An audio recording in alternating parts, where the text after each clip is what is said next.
దేవుని పరిశుద్ధ నామములో అందరికీ వందనములు. వాక్యమును ధ్యానించుకుందాం. యోహాను సువార్త 3వ అధ్యాయము 31వ వచనము నుండి ధ్యానించుకుందాం.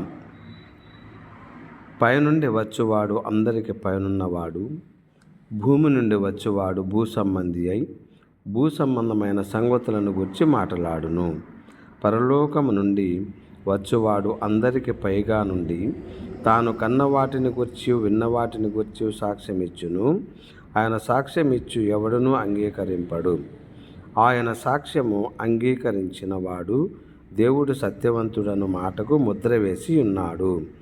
ఏలయనగా దేవుడు తాను పంపిన వానికి కొలుత లేకుండా ఆత్మను అనుగ్రహించును కనుక ఆయన దేవుని మాటలే పలుకును. తండ్రి కుమారుని ప్రేమించుచున్నాడు కనుక ఆయన చేతికి సమస్తము అప్పగించి ఉన్నాడు.